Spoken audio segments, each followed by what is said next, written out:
दोस्तों, जय श्री हरि विष्णु। आज के वीडियो में मैं एक बहुत ही महत्वपूर्ण, बहुत ही विशेष विषय पर बात करने वाला हूं। दोस्तों, आप सबके बहुत दिनों से कमेंट बॉक्स में यह प्रश्न आ रहे थे कि एकादशी के दिन तुलसी माता की पूजा विधि बताइए। एकादशी के दिन तुलसी की पूजा कैसे करें? तुलसी में एकादशी को जल दें या ना दें? यदि एकादशी रविवार के दिन पड़ रही है तब हम तुलसी पूजा किस प्रकार से करें? तुलसी जी के पत्ते कब तोड़े? और यदि तुलसी के पत्ते हमने तोड़ के नहीं रखे हैं तब हम तुलसी पूजा किस प्रकार से करें? तुलसी का पत्ता अगर ना हो तो एकादशी के दिन श्री हरि की पूजा, शालिग्राम की पूजा या ठाकुर जी की पूजा हम कैसे करें? और तुलसी जी को जो हम भोग लगाते हैं क्या हम उसे ग्रहण कर सकते हैं? उस भोग का क्या करना चाहिए? और एकादशी के दिन जब हम तुलसी की पूजा करते हैं तो किस मंत्र का जाप करना चाहिए? कैसे हमें तुलसी की पूजा एकादशी के दिन करनी चाहिए? तो इन सभी छोटे छोटे महत्वपूर्ण प्रश्नों के जवाब मैं आपको आज की इस वीडियो में देने वाला हूं। वीडियो पूरा जरूर देखें। नमस्कार दोस्तों, स्वागत है आप सभी का एक बार फिर से आपके पसंदीदा चैनल द शास्त्र टीवी में। दोस्तों, वीडियो शुरू करने से पहले आपसे विनती करते हैं कि भगवान विष्णु जी और माता लक्ष्मी के सच्चे भक्त वीडियो को लाइक कर दें और सच्चे दिल से कमेंट्स बॉक्स में जय श्री विष्णु, जय महालक्ष्मी जरूर लिख, जिससे आपकी समस्त मनोकामनाएं पूर्ण हो जाएं। और ज्यादा से ज्यादा वीडियो को अपने दोस्तों में शेयर जरूर करना। दोस्तों, तुलसी हर घर में होती है। हिंदू धर्म में तुलसी का बहुत ही अधिक महत्व है। तुलसी को महालक्ष्मी का स्वरूप माना गया है और तुलसी की पूजा से घर में धन का आगमन होता है, महालक्ष्मी और श्री हरि विष्णु की कृपा मिलती है। इसलिए तुलसी की पूजा में कुछ विशेष सावधानी रखनी चाहिए। तुलसी की पूजा में की गई गलती से लक्ष्मी रुष्ट हो जाती है, और जब लक्ष्मी रुष्ट हो जाती है, तुलसी रुष्ट हो जाती है, तो घर में धन का अभाव होता है, आर्थिक तंगी आती है, कर्ज में घिर जाते हैं, नकारात्मक शक्तियों का वास घर में हो जाता है और तरह तरह की बीमारियों से हम गिर जाते हैं। पूरे परिवार में तनाव का माहौल हो जाता है और कलह क्लेश का वातावरण बनने लग जाता है। तो तुलसी की पूजा सावधानी के साथ, नियमों के साथ करना बहुत जरूरी है, क्योंकि तुलसी एक बहुत ही महत्वपूर्ण पौधा है, देव स्वरूप पौधा है, यह देवतुल्य पौधा है। तो इनकी पूजा देवता के समान करनी चाहिए, मां लक्ष्मी के समान ही तुलसी की पूजा भी हमें करनी चाहिए और उनका रख रखाव बिल्कुल वैसे ही करना चाहिए जैसे कि हम मां लक्ष्मी की मूर्ति का या तस्वीर का करते हैं। तो एकादशी के दिन हमें तुलसी पूजा कैसे करनी चाहिए, इस बारे में बात करते हैं। एकादशी के दिन तुलसी में जल देना है या नहीं देना है? सबसे पहले बात करते हैं एकादशी के दिन तुलसी पूजा में जल चढ़ाएं या ना चढ़ाएं। दोस्तों, ऐसा कहा जाता है कि एकादशी तिथि का जब भी आप व्रत करते हैं या नहीं भी करते हैं तो भी एकादशी तिथि पर तुलसी जी में आपको जल नहीं देना है। शास्त्रों में ऐसा कहा गया है कि एकादशी तिथि का व्रत स्वयं माता तुलसी जी श्री हरि के लिए करती है और एकादशी के दिन मां तुलसी निर्जल व्रत रखती है। तो ऐसे में एकादशी के दिन तुलसी में जल नहीं देना चाहिए, पूजा तो करनी चाहिए।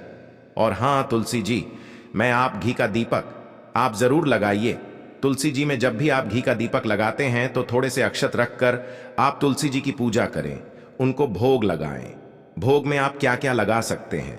यदि आप रोज भोग बनाकर तैयार करके तुलसी माता की पूजा करते हैं तो बहुत अच्छा है। कुछ ऐसे भी लोग हैं जो रोज भोग तैयार नहीं कर सकते हैं, तो ऐसे में आप तुलसी पूजा में क्या भोग लगाए? तो आप पंचमेवा का प्रसाद किसी भी एक दिन बनाकर रख लें, जिसमें 5 तरह की मेवा मिलाकर एक डब्बे में रख ले। जब भी आप तुलसी पूजा करते हैं तो थोड़ा सा भोग आप तुलसी माता को जरूर अर्पित करें।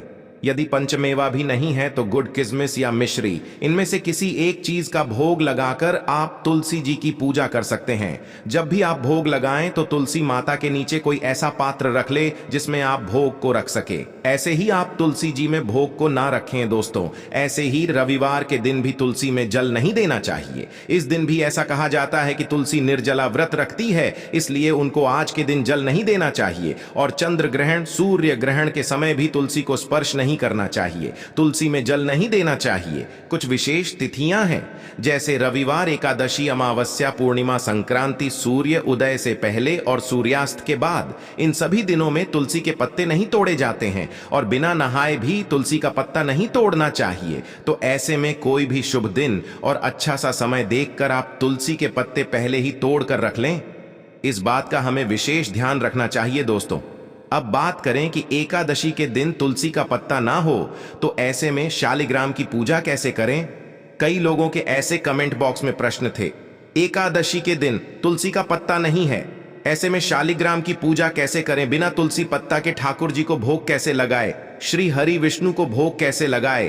तो देखिए, तुलसी का पत्ता कभी भी बांसी नहीं होता है।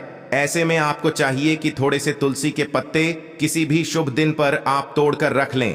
रविवार को पत्ते नहीं तोड़ने चाहिए, चंद्र ग्रहण, सूर्य ग्रहण में पत्ते नहीं तोड़ने चाहिए, एकादशी, द्वादशी के दिन तुलसी का पत्ता नहीं तोड़ना चाहिए, चतुर्दशी के दिन भी तुलसी के पत्ते नहीं तोड़ने चाहिए। तो इन दिनों को छोड़कर बाकी के जो भी दिन होते हैं उसमें आप थोड़े से पत्ते तुलसी के तोड़कर रख लें। याद रखें, कभी भी जिस तुलसी की हम पूजा करते हैं उस तुलसी से पत्ते नहीं तोड़ने चाहिए, और जो पत्ते तोड़ने के लिए तुलसी चाहिए वो हमें अलग लगानी चाहिए। एक दो तुलसी के पौधे एक्स्ट्रा घर में होने चाहिए, जिनसे कि हम पूजा के लिए तुलसी ले सके या फिर औषधि के लिए भी तुलसी का पत्ता ले सके। तो कुछ पत्ते जब आप तोड़कर रखेंगे तो कभी भी जब आप भोग लगाते हैं तो तुलसी के पत्ते से शालिग्राम को या ठाकुर जी को, तो आप उस पत्ते का प्रयोग करें। और अगर वह पत्ते भी ना हो एकादशी के दिन या शालिग्राम को भोग लगाने के लिए किसी भी दिन, तो ऐसे में तुलसी से जो पत्ते नीचे गिर जाते हैं, झड़ जाते, तुलसी के नीचे जो गिरे हुए पत्ते हैं उनको गंगा जल से ढोकर आप एकादशी पूजन में आप उन पत्तों का प्रयोग कर सकते हैं। और अगर वह पत्ते सूख गए हो तो ऐसी अवस्था में भी आप उनको ढोकर और साफ करके और भगवान श्री हरि को अर्पित कर सकते हैं। कहीं कोई दिक्कत नहीं है। भगवान श्री हरि विष्णु को तो सूखे तुलसी के पत्ते भी भोग में अर्पित किए जा सकते हैं, क्योंकि तुलसी के भोग के बिना श्री हरि विष्णु भोग स्वीकार नहीं करते हैं। तो तुलसी का पत्ता उनके भोग में, उनके प्रसाद में अवश्य होना चाहिए। इस बात का आपको ध्यान रखना चाहिए। लेकिन ऐसा भी कहा गया है कि तुलसी के पत्ते अगर ना हो तो ऐसी अवस्था में जो श्री हरि विष्णु को भोग लगाना है, शालिग्राम को भोग लगाना है, उसके निमित्त हम पौधे इन निश्चित तिथियों में, जिन तिथियों में मना किया गया है कि पत्ते नहीं तोड़ना है, ऐसी तिथियों में भी हम पत्ते तोड़ सकते हैं तुलसी से बोलकर कि हे माँ तुलसी, मुझे श्री हरि विष्णु को, शालिग्राम जी को भोग लगाने के लिए आपको पत्ता चाहिए, तो आप कृपा करें। और ऐसी प्रार्थना करते हुए, उनके मंत्र का जाप करते हुए और आप पत्ते तोड़ ले, कोई प्रॉब्लम नहीं है। ऐसा भी हमारे शास्त्रों में कहा गया है कि विष्णु पूजा के लिए तुलसी कभी भी मना नहीं करती है। तो किसी भी दिन आप तुलसी के पत्ते तोड़ सकते हैं, लेकिन प्रयास करें कि आप पहले से ही तुलसी का पत्ता अपने पास रखें। इस बात का ध्यान रखें कि निश्चित तिथियों में तुलसी का पत्ता आपको ना तोड़ना पड़े। अब बात करते हैं कि तुलसी को लगाया जो भोग होता है वह हम क्या करें। तुलसी को जो आप भोग लगाते हैं वह आप स्वयं ग्रहण कर सकते हैं, अपने परिवार के सभी सदस्यों को दे सकते हैं। इसमें संशय की क्यों स्थिति आ जाती है कि तुलसी को लगाया हुए भोग का हम क्या करें, क्योंकि तुलसी को महालक्ष्मी का स्वरूप माना गया है। तुलसी श्री हरि विष्णु की प्रिय है। तो जो हम उनको भोग लगाते हैं, जो हम उनको प्रसाद लगाते हैं, उस भोग को हम स्वयं ग्रहण कर सकते हैं, अपने परिवार के सभी सदस्यों को जैसे अन्य प्रसाद होते हैं वैसे ही वितरित कर सकते हैं। तो आप भोग लगाएं और बड़े प्रेम से आप उसे ग्रहण करें, कोई दिक्कत नहीं है। अब जानते हैं तुलसी पूजा कैसे करनी चाहिए। एकादशी के दिन बात करते हैं इस विषय पर। तो भगवान श्री कृष्ण को जब भोग लगाते हैं तो तुलसी का पत्ता जरूर रखें, इस बात का ध्यान आपको जरूर रखना है। और एकादशी के दिन तुलसी में दीपक जलाया जाता है। शाम के समय तुलसी में दीपक जलाए मंत्र जाप करें, और सूर्यास्त के बाद ही शाम के समय तुलसी की पूजा की जाती है। तो आप क्या करें कि हाथ पांव धोकर वस्त्र बदल लें, साफ स्वच्छ वस्त्र धारण करें, और उसके बाद आप तुलसी की पूजा करें। तुलसी को आप पुष्प अर्पित करें, लाल वस्त्र, लाल चुनरी माँ तुलसी को अर्पित करना चाहिए और फल का भोग लगाना चाहिए। और शुद्ध घी का दीपक आज के दिन जलाना चाहिए। तिल के तेल का दीपक बिल्कुल भी नहीं जलाए, शुद्ध घी का दीपक जलाए। इस तरह से तुलसी के पास आप बैठकर माँ तुलसी की पूजा करें, विधिवत उनसे प्रार्थना करें तुलसी के पास बैठकर तुलसी की माला से मंत्र जाप किया जाता है। तो आप एक आसन बिछाकर तुलसी के पास बैठ जाएं। जहां पर आप तुलसी रखते हैं वहां पर साफ सफाई रखें, एक आस बिछाने की जगह रखें और फिर आसन बिछाकर आप वहां बैठकर मां तुलसी की माला से ही मंत्र का जाप करना चाहिए। जाप कम से कम 108 बार जाप करें और तुलसी गायत्री के मंत्र का जाप आप कर सकते हैं। तुलसी नामा अष्टक का जाप आप कर सकते हैं। जैसे तुलसी गायत्री होता है, ओम श्री तुलस विद्महे विष्णु प्रियाय धीमहि तन्नो वृंदा प्रचोदयात, इस तरह से इस मंत्र का जाप करें।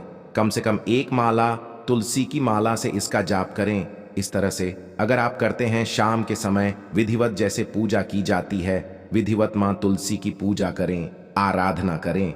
दोस्तों, एक बहुत ही विशेष प्रयोग में आपको बताने वाला हूं, आप जरूर एक बार करके देखें। ऐसा हर कोई करके देख सकता है। बहुत ही शीघ्र और बहुत ही चमत्कारी प्रयोग है ये। आपके मन में कोई भी कामना हो और आप जब श्री हरि के साथ मां तुलसी की पूजा करते हैं, तो ऐसे में आपको चाहिए कि मां तुलसी के पास बैठकर आपके मन में कोई कामना है, विशेष कामना है और आप चाहते हैं वह शीघ्र ही पूर्ण हो जाए। कोई भी कामना हो सकती है आपकी, जैसे संतान प्राप्ति हो, धन प्राप्ति हो, या घर में कोई विशेष परेशानी हो जिससे आप मुक्ति चाहते हैं, या फिर आप शीघ्र विवाह के लिए प्रार्थना कर रहे हैं। तो जब आप तुलसी की पूजा करें, आप मां तुलसी से प्रार्थना करें। ऐसा आप उसी दिन करें और कुछ ही दिनों में देखेंगे कि आपकी मनोकामना पूर्ण होने के संयोग बनने लग जाते हैं। शीघ्र ही आपकी मनोकामना पूर्ण हो जाती है। बहुत ही शीघ्र मां तुलसी से की गई प्रार्थना स्वीकार होती है। जैसा कि हम सभी देवी देवताओं की पूजा करते हैं, लेकिन यह एक बहुत ही अपनाया हुआ, आजमाया हुआ प्रयोग है कि अगर आप तुलसी के पास बैठकर कोई प्रार्थना करते हैं तो बहुत शीघ्र वह मनोकामना पूर्ण हो जाती है। इसका कारण क्या होता है कि तुलसी भगवान श्री हरि विष्णु को बहुत प्रिय है और मां तुलसी से की गई जो प्रार्थना होती है वह सीधे श्री हरि विष्णु तक पहुंचती है और तुलसी की बात कभी भी श्री हरि विष्णु टालते नहीं है। तो ऐसे में यह मनोकामना बहुत ही शीघ्र पूर्ण होती है। आप जरूर यह प्रयोग करें। तुलसी की पूजा जब आप एकादशी के दिन करते हैं तो आपके पास अगर शालिग्राम है तो शालिग्राम के साथ तुलसी की पूजा करें, और शालिग्राम नहीं है तो श्री हरि विष्णु का कोई स्वरूप तुलसी के साथ रख कर के पास रखकर पूजा करते हैं तो इसका बहुत अधिक फल प्राप्त होता है। एकादशी के दिन विशेष पूजा हमें तुलसी की करनी चाहिए जिससे कि मां तुलसी प्रसन्न हो, और जब तुलसी जी प्रसन्न होती है तो श्री हरि विष्णु स्वतः ही प्रसन्न हो जाते हैं। और जिस घर में तुलसी और श्री हरि विष्णु प्रसन्न रहते हैं, महालक्ष्मी वहां स्वतः स्थायी रूप से विराजमान रहती है और कोई भी कमी उस घर में नहीं रहती, कोई भी अधूरापन, अभाव उस घर में नहीं रहता है। जिस घर में तुलसी प्रसन्न हो और तुलसी की विधिवत पूजा इस तरह से होती है। दोस्तों, अगर आप तुलसी की पूजा करते हैं, एकादशी की तिथि का व्रत करते हैं, उन्हें इन नियमों को पता होना चाहिए। इन सभी बातों का ध्यान रखें जो हम आपको अभी बताने जा रहे हैं। लेकिन उससे पहले आपने अभी तक वीडियो लाइक नहीं किया तो वीडियो को लाइक करके, चैनल को सब्सक्राइब करके बेल आइकन का बटन अवश्य ही दबा दें। दोस्तों, जो भी जातक एकादशी की तिथि का व्रत करते हैं उन्हें इन नियमों को पता होना चाहिए कि एकादशी का व्रत करने वाले यह व्रत 3 दिनों तक चलता है। 10वीं तिथि से ही इस व्रत के नियम है वह लागू हो जाते हैं। 10वीं तिथि यानी कि सूर्यास्त के बाद आपको अन्न का सेवन नहीं करना है, मसूर की दाल, तामसिक पदार्थों का सेवन नहीं करना है और संयम का आपको पालन करना है। एकादशी तिथि के दिन सूर्योदय से पहले ही उठकर आपको स्नान कर लेना है। स्नान करते समय आप कोशिश करें उसमें तुलसी पत्ता या गंगा जल डालकर ही आप स्नान करें। स्नान करने के बाद पीले वस्त्र आप जरूर धारण करें। यदि आपके पास केले का पौधा है तो केले के पौधे में जल अर्पित करें, उनकी पूजा जरूर करें और तुलसी जी के पौधे में भी आप पूजा करें। एकादशी का व्रत सभी व्रतों में सबसे उत्तम व्रत बताया गया है। इस एक व्रत के करने से आपके सभी पाप दोष है वह नष्ट हो जाते हैं और लक्ष्मी जी की कृपा दृष्टि भी आप पर बनी रहती है। एकादशी तिथि का जो भी व्यक्ति व्रत करते हैं, व्रतधारी को भूलकर भी इस दिन अन्न का सेवन नहीं करना चाहिए और चावल तो भूलकर भी अपने घर में नहीं बनाना चाहिए। कोशिश करें यदि आपने व्रत किया हुआ है तो लहसुन, प्याज यानी कि तामसिक पदार्थ था का सेवन ना करें। इससे घर का जो वातावरण है वह अशुद्ध होता है। ऐसे में यही कोशिश करनी चाहिए कि जिस दिन आपने व्रत किया हुआ है उस दिन सात्विक भोजन ही आप ग्रहण करें और सात्विक भोजन ही आप अपने घर पर बनाएं। दोस्तों, एकादशी तिथि का जब भी आप व्रत करते हैं तो यह 3 दिनों का व्रत चलने वाला है, तो पारण का विशेष तौर पर आप ध्यान रखें। पारण आप जब भी करें तो द्वादशी तिथि के दिन हरिवासर के समय आप पारण करें। हरिवासर यानी कि द्वादशी तिथि की 1/4 घड़ी। यदि आप एकादशी तिथि का इस समय पर पारण करते हैं तो निश्चित ही श्री हरि के चरणों में आपको मुक्ति मोक्ष की प्राप्ति होती है। कहते हैं कि द्वादशी तिथि का जो 1/4 घड़ी होता है, जो समय होता है, उसमें श्री हरि का निवास होता है। इसीलिए एकादशी का पारण इसी समय पर करना चाहिए। द्वादशी तिथि में जब भी आप पारण करते हैं तो पारण में आप कुछ बातों को ध्यान में रखें। मूली, बैगन, साग, मसूर की दाल, लहसुन, प्याज, इन चीजों को भूलकर भी प्रयोग में ना लें। पारण करने के बाद आप कुछ भी खा सकते हैं। ये सभी चीजें जो है उत्तेजना, क्रोध, हिंसा और अशांति की भावना को पैदा करती है। जब भी आप पारण करें कोशिश करें कि यदि आंवला आपको मिलता है तो आप आंवला खाकर व्रत को खोलें। अखंड सौभाग्य, आरोग्य, संतान, सुख की प्राप्ति कराता है और सेम की फली पित्त और कफ नाशक होती है, तो आप सेम की फली खाकर भी अपने व्रत को खोल सकते हैं। यदि आपको ना सेम की फली मिलती है ना आंवला मिलता है तो चावल और मूंग की खिचड़ी बनाकर और उसमें तुलसी का पत्ता डालकर आप श्री हरि को अर्पित करें। शास्त्रों में ऐसी मान्यता है कि जो एकादशी तिथि के दिन गलती से चावल खा लेते हैं, यदि द्वादशी तिथि के दिन वह दोबारा से चावल खाकर श्री हरि को अर्पित करके और तुलसी का पत्ता डालकर यदि आप स्वयं ग्रहण करते हैं तो एकादशी तिथि के दिन खाया गया चावल का जो असर है, जो दुष्प्रभाव है, वह कम हो जाता है। तो ऐसे में आप जरूर ध्यान करें। तो आज के दिन मूंग चावल की खिचड़ी बनाकर आप श्री हरि को अर्पित करें और स्वयं भी उसे खाएं। पारण आप जब भी करते हैं तो उस भोजन को आप शुद्ध देसी घी में ही बनाएं। एकादशी तिथि का व्रत जब भी आप करते हैं तो कोशिश करें कि निर्जला व्रत रखें। यदि आप निर्जला व्रत नहीं कर सकते हैं तो फलाहार रहकर भी आप इस व्रत को कर सकते हैं। न करने से अच्छा होता है कि कुछ करना। फलाहार में आप मौसम के अनुसार जो भी फल चला हुआ है वो फल आप खा सकते हैं।